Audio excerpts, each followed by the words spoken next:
Les orientations maintenant, nous allons évoquer les orientations relatives au domaine d'activité. Nous avons quatre compétences, à savoir quatre domaines, donc quatre compétences. Première compétence, la compétence donc de la compréhension de l'oral. Deuxième compétence, la production de l'oral. Donc, dans le domaine de l'oral, nous avons deux compétences, réception, compréhension, production de l'oral. Et la production de l'oral, euh, dans cette production de l'oral, on distingue la production de l'oral en continu, c'est la prise de parole par le sujet présentant, soit par exemple, ou parlant d'un sujet, sorte d'expression, et bien sûr la production de l'oral en interactivité dans les dialogues, les entretiens, quand il y a bien sûr interaction avec autrui. Pour le domaine de l'écrit, nous avons la compréhension de l'écrit et la production de l'écrit. Donc quatre domaines, quatre compétences, deux domaines si on veut, avec l'oral et l'écrit, et chaque domaine avec deux compétences. Les choix méthodologiques maintenant. Donc nous avons quatre étapes principales dans tous les niveaux de l'enseignement primaire. Premièrement, observation et découverte. Donc lors de cette étape, la première étape, on présente le support, présentant la situation, et on incite les apprenants à observer en les incitant, bien sûr, motivant avec des questions pour observer et découvrir la situation, bien sûr, de départ. Deuxièmement, c'est l'étape de la compréhension et la conceptualisation. Troisième étape, c'est l'application et transfert. Et dans ce point, j'aimerais bien poser le doigt sur un problème qui n'est autre que le transfert est souvent délaissé. Et même dans les manuels, si on veut étudier nos manuels scolaires, la plupart des manuels donnent plus d'importance dans les questions, les exercices, à l'application directe, au détriment du transfert qui est très important. Nous allons voir tout ça après. Quatrième moment, c'est l'évaluation, bien sûr. Quatre étapes donc. Quatrième étape. Alors, ce dispositif méthodologique, comment l'envisage-t-on par l'approche communica-actionnelle? CAC, ça veut dire l'approche communicative actionnelle. Comment? Alors, nous avons deux types d'activités en général. Nous avons les activités d'écoute et de lecture. L'écoute donc, c'est la réception et de lecture, donc où il y a la compréhension. Ces activités, bien sûr, visent le développement des capacités de compréhension, donc l'écoute pour l'oral et bien sûr la réception de, de la lecture, donc la compréhension. Et deuxième type d'activité, ce sont les activités de prise de parole et de l'écrit, qui visent le développement des capacités de production. Alors, ces deux activités, comment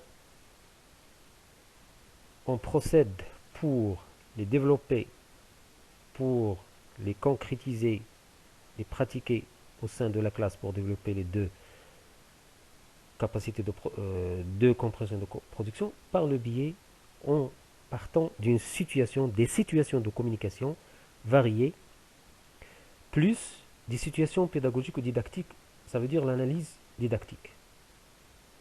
Donc ces situations de départ qui se basent surtout sur la résolution des problèmes et ou, donc parfois en alternance et parfois en addition avec la réalisation des tâches. Tout cela, donc, pour la réalisation des problèmes d'abord, pour inciter les apprenants à la communication, puisque c'est dans la vision de la compétence communicative qu'on travaille, et bien sûr l'action, réalisation des tâches, réalisation des tâches selon la vision actionnelle où l'apprenant devient un acteur qui communique. Donc dans une vision communicative et actionnelle, tout cela pour revenir à nos deux objectifs, deux finalités, si vous voulez, le développement de la compréhension d'un côté et le développement des capacités de production de l'autre. Ces deux travaux, donc le développement des capacités de compréhension, le développement des capacités de production, s'allient pour donner un développement des compétences partielles.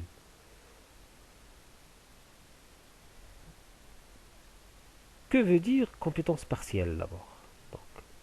Premièrement, c'est la compétence linguistique qu'on vise, le travail de la langue, de l'outil de la communication, c'est la langue. À savoir développer les capacités lexicales et les capacités morpho-syntaxiques. Donc la langue, ce n'est pas une fin pour soi, ce n'est qu'un outil, mais donc il faut développer la compétence sociolinguistique puisque la langue, c'est un moyen de communication au sein d'une communauté sociale, socio-linguistique, où l'apprenant est un acteur social, donc il faut tenir compte de la composante sociale dans la classe et la société de départ pour préparer l'apprenant à, bien sûr, être un acteur au sein de la société donc générale.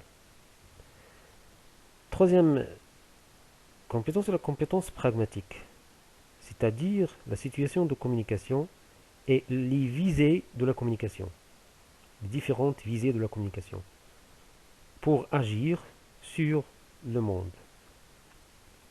Et le développement bien sûr des compétences stratégiques, ça veut dire ses capacités verbales, non verbales,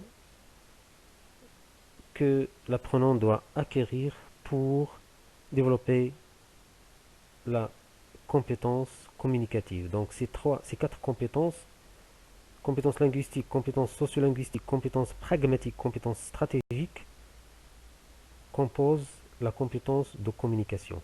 C'est très important de travailler toutes ces compétences. Donc cela va nous donner donc un développement permanent et progressif de la compétence de communication. Et les compétences transversales aussi, à savoir la compétence culturelle, la compétence technologique, la compétence technologique, culturelle, stratégique, méthodologique, etc. Tout cela pour amener l'apprenant, qui est un acteur social, et responsable de ses apprentissages à un usage efficace de l'oral et de l'écrit. Quand on dit un usage efficace, pertinent et qui aboutit à la fin de la communication, la visée de la communication. Agir sur le monde par le biais de la langue, de la communication. Et de l'oral et de l'écrit. En français, langue étrangère. Il ne faut pas oublier que c'est une langue étrangère, c'est-à-dire qu'il n'y a pas d'autres, ou il n'y a pas autant de, comme on dit, des partenaires linguistiques hors l'école. Et tout cela en guise de lui procurer à l'élève, procurer à l'apprenant, progressivement, d'une manière progressive, le savoir transfert, ça veut dire transférer, savoir transférer ces apprentissages pour un apprentissage fonctionnel, autonome et surtout tout au long de Maintenant, nous allons commencer par, donc nous allons voir la première discipline qui est la communication orale. Au cycle primaire, la communication orale doit intégrer des activités favorisant.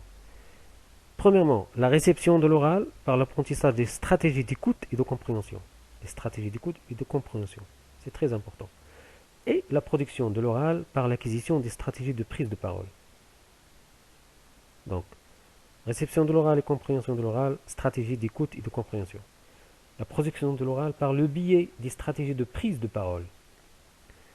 Pour la réception de l'oral et la compréhension, il s'agit de familiariser l'apprenant, l'apprenante avec les nuances intonatives, les différentes intonations et leurs effets sur la signification.